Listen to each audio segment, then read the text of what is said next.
MMA Meltdown on the Fight Network continues. Great stuff with John Ramdeen. Let's keep it rolling and send it to Costa Rica, the premier combat sport odds maker in the business. Joey Oddessa joins us. Joey, it's always a pleasure, my man. How you doing? What's happening, G? It's been a while since we've had a UFC card. Yeah, it's amazing, isn't it? It's like forever. Yeah, I know. And then we got, they're coming in bunches right now. No cards for a couple of weeks, and then boom, boom, a combination of a couple of cards. You're going to be extremely busy, Joey, on Friday and Saturday because you got to monitor, you got to grade, you got to set.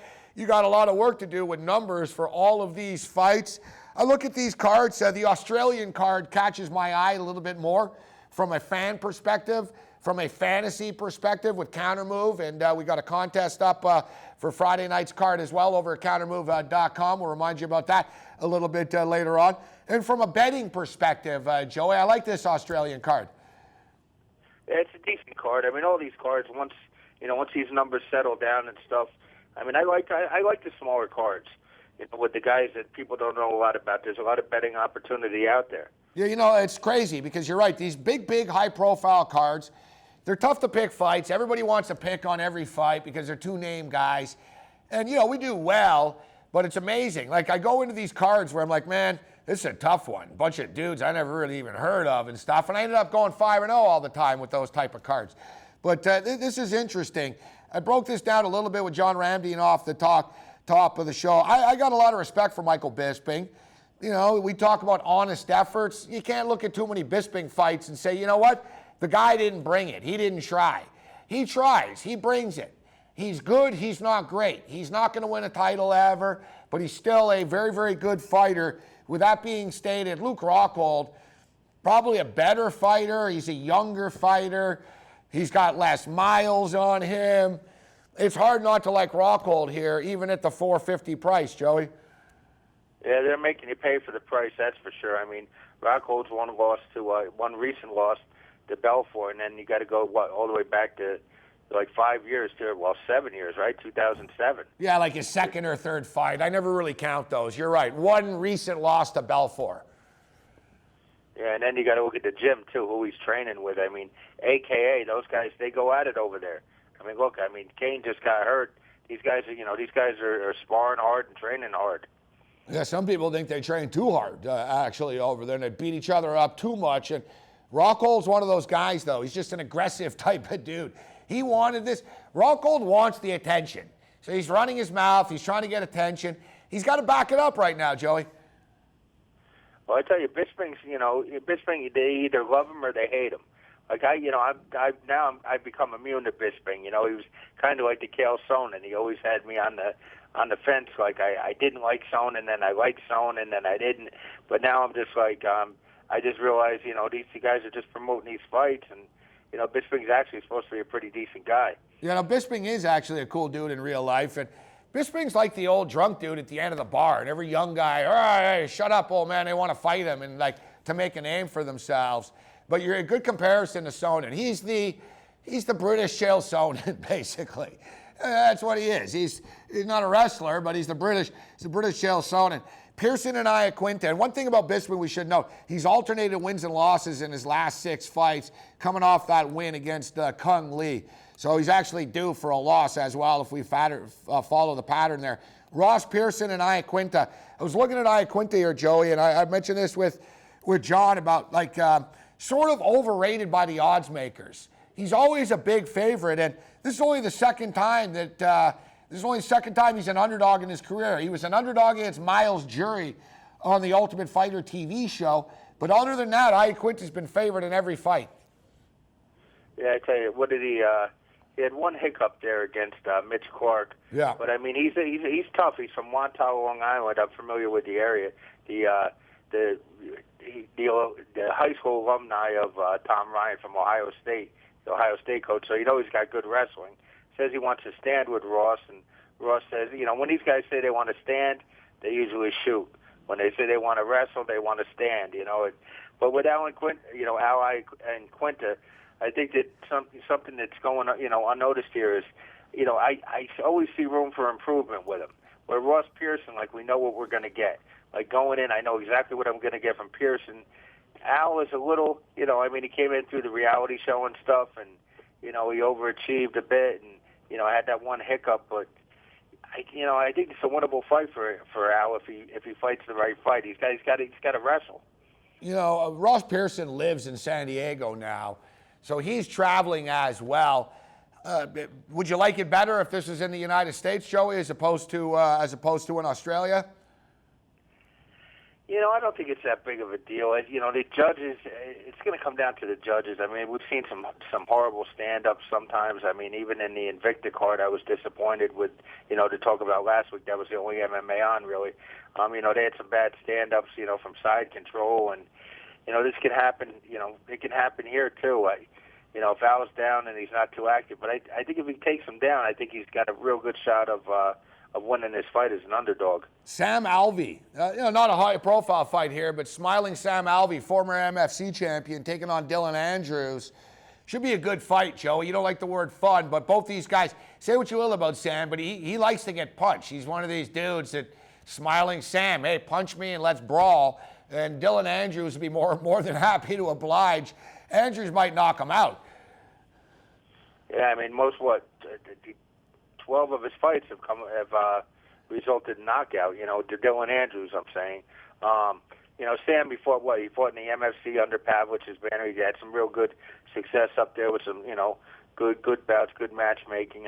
In fact, he spent most of his career up there before he went into the UFC. He had that loss to Tom Watson. It's not a loss any loss is a bad loss, but he's got to bounce back here. Sam does, and he seems pretty confident. What's he?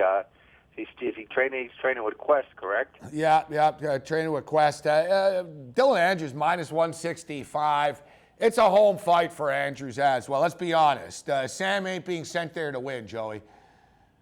No, but Andrews is coming off a layoff, and I would, not to coach Joe, but Sam's got to keep his hands up. He knows what to expect, and Sam can hit too. I mean, Sam's got more KO wins than Dylan does.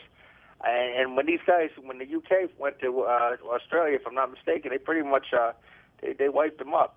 Yes. The Australians didn't fare too well. So there's not. I don't want to say there's not a lot of talent coming out of there, but the talent they did was Lombard and Well, they're good fighters, Joey, in Australia. It's just they don't have the gyms. They don't have the gyms or the experience. They're sort of a couple of years behind catching up. We saw the same thing with the tough nations, Canada versus Australia, in which got a bunch of TriStar guys training with TriStar against a bunch of dudes from Australia, sort of, scrappers, but not a lot of refined experience. Time's flying by here, Joey, so we're going to wrap it up. But Shogun, I'm seeing him at about a buck minus 150, a buck 60 right now against OSP. Do you give OSP a better shot or a worse shot than Manawa? I tell you what, I think the number's too low, and I mean, a lot of people like OSP and think that Shogun's, at the end of his rope, but damn, I mean, Shogun was whipping up on Henderson in his fight, and the fight is in Brazil. I think the numbers should be through the roof. I could be completely wrong. I'm either real right or real wrong about this, but I think anything less than minus 200 is probably a bargain. Yeah, it's hard not to criticize me, but people will criticize us even if we win, Joey. But I agree with you. I like Shogun in Brazil in this spot. We only got like 15 seconds, literally, Joey. 15 seconds. Sorry, Uncle Creepy and Lineker. It's tough. It's in Brazil, but I think McCall, man. I'm pulling for this guy. Yeah, I gotta lean to McCall. I mean, if Lineker hits him, he can hurt him, but I think McCall's just more well-rounded. I mean, he's got the experience. Even though Lineker's got more fights, quality of opposition. I like Ian McCall here. All right, Joey, you want more Joey Oddessa? He joins me every Tuesday night at 10 o'clock on SiriusXM Channel 167, right after Corey Erdman of the Fight Network, who talks boxing from 9 to 10. Joey, it's always a pleasure. Thanks for the time. My pleasure, Gabe. Have a good one. There's Joey Oddessa with us. I wish we had more time, but we don't. We'll come back with our videos of the week.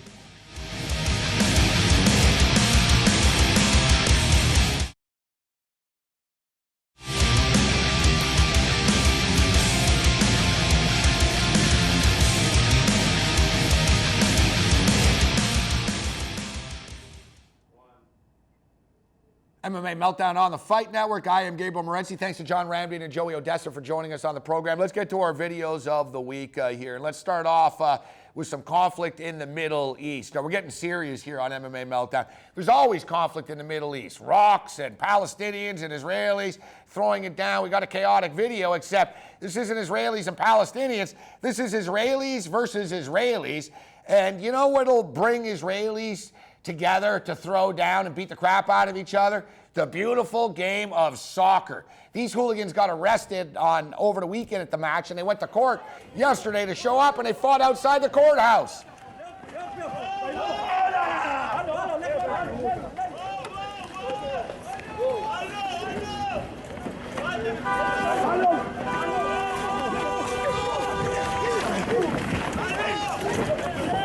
Like, seriously, man. Like, soccer's deeper than religion. Like, it really is. Like, you know, they have a lot in common, but evidently they don't have the same teams in common. Just insanity. All right, speaking of insanity, gotta wonder, you ever wondered what's Billy Corgan up to? And for some reason, that douchebag Anderson Cooper was picking on Billy Corgan the other night, and I'm not even a Smashing Pumpkins fan, but when it comes to Corgan and Cooper, I'm on Corgan's side. Cooper, you're a globalist shill. Shut up. What's Billy Corgan up to? I'll tell you what he's up to. He's making furniture commercials, pretty cool ones.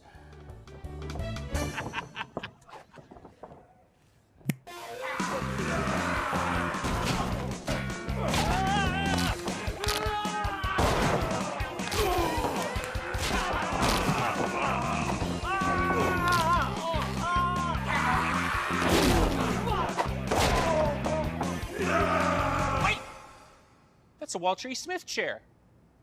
Walter E. Smith. That's great stuff. And you know what? I don't have a problem with that because now we don't have to hear Billy Corgan's melancholy, overdramatic voice, and that's a funny commercial. All right, so thanks to all of our guests. Shout out to everybody here at the Fight Network, and especially shout out to you guys for tuning into the show. We'll see you guys next week. We'll take you out with which is pretty ironic and funny ass video. Other than that, you're on your own. Later. Just respect me. You ain't nothing. I'll come up there, probably flash my guns around a little bit. I'll go.